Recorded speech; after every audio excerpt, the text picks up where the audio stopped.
so excited to be here to share my story with you. I'm so honored. Facebook saved my life and so much more. It all started January 13th, 2009. A girlfriend of mine, Shelly Anderson, sent me a playful posting on Facebook reminding me to do a self-breast exam. And this was a friend of mine from the 6th grade, and we even kept in touch before Facebook. And never once did we say, hey, have you done a self-breast exam? You know, don't forget, do a self-breast exam. And, 30 years later, here we are on Facebook, and she posts on my wall, feel your boobies.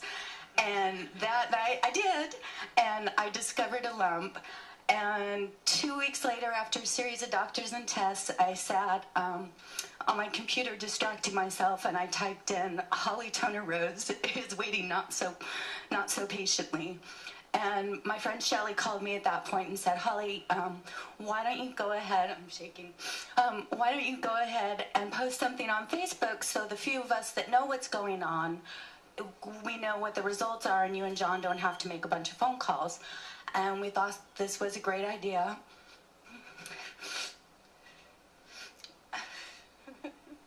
So a couple hours later, my husband told me that I had breast cancer, and I typed onto Facebook, Holly Toner Rose is ready to fight.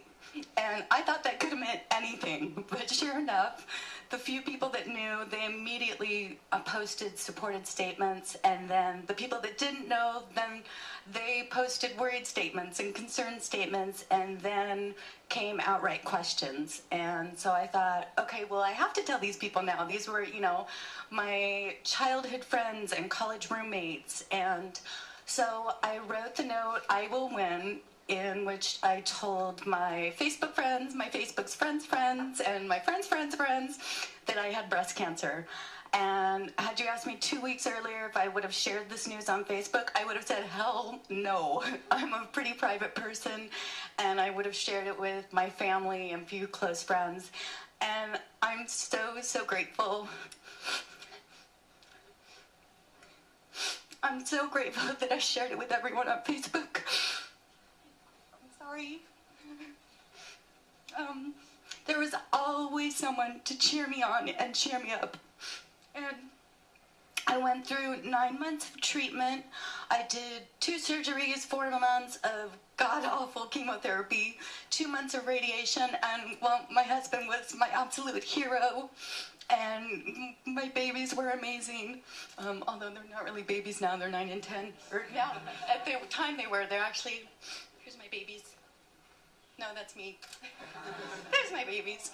At the time, gosh, everyone on Facebook, my family, everyone, and friends were so supportive, but no one could be there for me 24/7. It was just impossible. Just because I had cancer didn't mean that life stopped for everyone, including my husband and my kids. But there was always someone on Facebook. Didn't matter what time of day it was, didn't matter if I was crying in the closet, there was someone on Facebook. And it was especially comforting on my really, really bad days. And I had lots of them. Like the day that I lost my hair, I stood in front of the mirror and it just started falling out. And so then I tried to just pull it all out so I could get it off of me. And there was so much of it, so I started cutting it. And then I called out to my husband, cut it off, cut it off. And he came to my rescue, and he clipped it all off. And, let me do a little thing. And then, here we go. And he clipped off all of my hair, and that was me. And he told me that I looked punk rock and lovely. And I didn't believe him, and I went into the closet and cried for like 20 minutes. But I came out afterwards, and my husband took this picture, and I posted it on Facebook. And I think that I was really, really looking for support. I needed people to tell me that I was still a Holly, hair or no hair. I'm sorry. Hair or no hair, I was still me. People still liked me. People still loved me for who I was.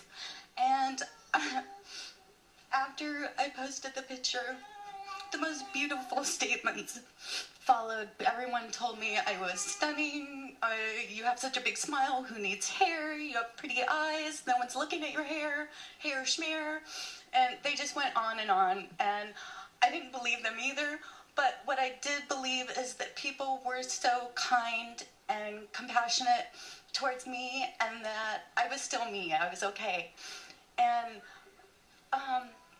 it wasn't just me that it helped. It brought comfort to our daughters. They had a hard time when I lost my hair. They, the day that this happened, they came home and I had my wig on. And I said, you know, Daddy cut off my hair today, so I want to show you so you aren't shocked later on. And I took off the wig, and our youngest daughter, her eyes just about popped out of her head. And it was almost like cancer for the very first time showed its face to her. Before, when I had my surgeries, you know, Mommy just looked sick and on the couch and tired. And now here I was, and I didn't look like Mommy anymore. And so I wanted to tell her it was okay and make it all better for her, and I didn't know what to do. So I got onto Facebook, I sat her in my lap, and I opened it up, and the picture popped up, and she said, Mommy, don't put that picture on there, not that one. And I said, no, baby, look at all the nice things that people said about Mommy. And I sat there with her on my lap, and I read her every single response. And I don't think she believed him either, but it brought her comfort, and I'm so grateful for that. So grateful. Every little posting, every statement that people put on my wall, you know, I'm sure they thought it was just, you know, insignificant, but it really, really wasn't. Not to me, it carried me through, and everyone giving back to me and to my family. I mean, people would see postings on a wall, and they would bring our family a meal. They would see that I was losing my hair, and they would bring me a wig.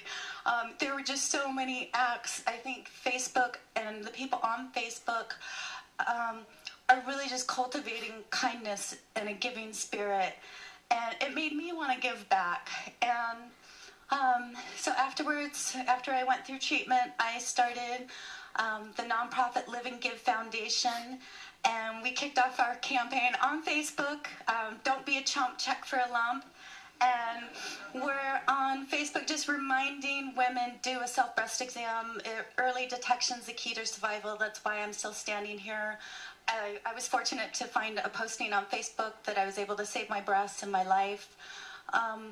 And we do events on Facebook, we do all of our fundraising. We also, someone else emailed me that their friend just found out they had breast cancer, and we created an event. Within 2 hours, we had meals for their family for 2 weeks. I mean, it's just amazing. And these were people that didn't even know the woman that was going through breast cancer, and everyone just signed up.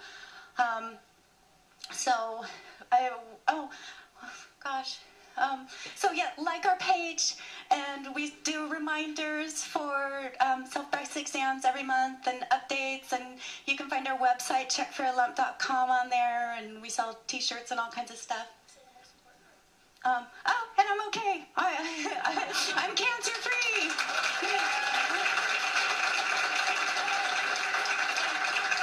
I have to share with you the other thing. I'm really excited because I wrote a book, Live and Give, Facebooking my way through breast cancer. And it just chronicles every moment that I felt happy, sad, scared, triumphant, and all of my postings are on Facebook. All of the notes that I wrote are on Facebook. I felt like God gave me a voice to share what I was going through, and Facebook just opened up the doors and said, share. You know, we want you to share. And I learned so many of life's lessons. Someone during the course of treatment had said, you appreciate life the greatest when you're closest to death, and I really felt that was true. And I learned, like I said, so many life lessons, and I thought, wouldn't it be great if everyone could learn those lessons without having to go through something tragic like cancer? And so Facebook has allowed me to share so many of those moments. with everyone. And so thank you to Facebook, thank you, all of your hard work, everything that you do saved my life, and I'm very grateful.